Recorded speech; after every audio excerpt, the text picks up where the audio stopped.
जय श्री कृष्णा, राधे राधे, श्री हरिदास। तो मैं आज आप लोगों के लिए लाई हूँ हमारे श्री जी की 8 सखियों में से एक सखी श्री ललिता देवी और हमारे ठाकुर जी का एक बहुत ही सुंदर प्रसंग है। और इसमें किस तरह हमारे त्रिलोकी नाथ एक छोटी सी प्रतियोगिता में हार जाते हैं, उनकी लीलाएं किस तरह होती हैं, वह किस तरह श्री जी को खुश करने के लिए कुछ न कुछ लीलाएं करते हैं, वो मैं आप लोगों के साथ आज शेयर करूंगी। अगर आप भी ये वीडियो देखना चाहते हो तो वीडियो के एंड तक बने रहिए, और इसी तरह के वीडियो देखना चाहते हो तो चैनल को सब्सक्राइब करना बिल्कुल ना भूलें। तो चलिए हम यह प्रसंग की शुरुआत करते हैं। एक बार की बात है, हुआ ऐसा था कि कुंज में आम तोड़ने की प्रतियोगिता चल रही थी। तो ललिता जी भी कुंज में आम तोड़ रही थी। तभी वहाँ पर श्याम सुंदर आ गए और ललिता को आम तोड़ता देखे और उनके ऊपर आम फेंकने लगे। ललिता को गुस्सा आ जाता है। ललिता जी सखियों से बोलती है, सखियों पकड़ लो इन श्याम सुंदर को और इनकी बांसुरी छीन लो। तभी सखियां मिलकर उनकी बांसुरी उनसे छीन लेती है। अनंत कोटि ब्रह्मांड के स्वामी ललिता जी के सामने असमर्थ है अपनी बांसुरी को बचाने के लिए। ललिता जी बोली, वंशी चाहिए तो हम सबसे एक प्रतियोगिता करनी होगी आम तोड़ने की। जो जीता ये बांसुरी उन्हीं को मिलेगी, और हाँ, जो हार गए उनको श्री जी के सामने सखी बनकर नाचना होगा। श्याम सुंदर जी ने कहा, मंजूर है। श्याम सुंदर जी ने अपना पूरा सामर्थ्य लगा दिया आम तोड़ने में, लेकिन वो हार गए। यह भी तो उनकी एक लीला है। ललिता जी सभी सखियों के संग मिलकर हंसने लगी और हमारे श्याम सुंदर का मजाक उड़ाने लगे। बहुत लज्जा आने लगे और सोचने लगे, मैं कैसे सखी बनूं। श्याम सुंदर कुंज में छुप गए सखी बनने के डर से।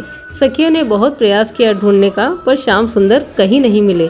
जब शिव जी को पता चला कि श्याम सुंदर नहीं मिल रहे हैं तो वह बहुत ही व्याकुल हो गई और बोली, हे ललिते, तुमने ऐसी क्या शर्त रखी जो मेरे श्याम सुंदर नहीं मिल रहे हैं। ललिता सखी ने कहा कि हमने कुछ इस तरह की प्रतियोगिता रखी थी। तब राधा जी ने कहा, मुझे नहीं पता, मुझे मेरे श्याम सुंदर के दर्शन करना है। तुम श्याम सुंदर को कहीं से भी ढूंढकर लेकर आओ। ललिता सखी कुंज में गई और बोली कि हम तुम्हें सखी नहीं बनाएंगे श्याम सुंदर, तुम सामने आ जाओ। तब श्याम सुंदर बोले, राधे देखो, ललिता ने मेरी बांसुरी छीन ली है, मुझे मेरी बांसुरी वापस दिलवा दो। श्री जी बोली, हे ललिते, श्याम सुंदर जी की बांसुरी वापस दे दो। श्याम सुंदर बोले, हम सखी तभी बनेंगे जब हमारी श्री जी कहेंगी।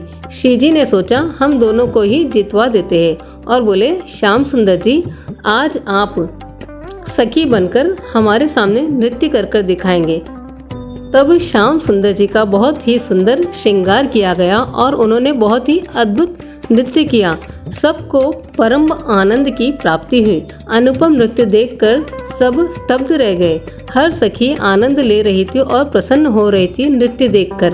श्री जी अपनी प्रिय सखी से कहा कि ललिता देखो, मैंने तुमको जितवा दिया है। तब श्री जी की शरण लेते हुए श्री कृष्ण जी ललिता से हार गए। श्री जी की शरण लेते हुए श्री कृष्ण भी उनसे हार जाते हैं। तो यह बहुत छोटा सा प्रसंग था कि किस तरह ठाकुर जी श्री जी को खुश करने के लिए कुछ न कुछ लीलाएं करती रहती है, और श्री जी हमें भवसागर से पार कराने के लिए और किस तरह से ठाकुर जी को मनवा लेती है। यह प्रसंग कुछ इस तरह से था। आप लोगों को कैसा लगा? पसंद आया तो लाइक शेयर कमेंट करना बिल्कुल न भूलें। हमारे ठाकुर जी की लीला है, उनकी लीला वही जाने। जय श्री कृष्णा, राधे राधे, श्री हरिदास।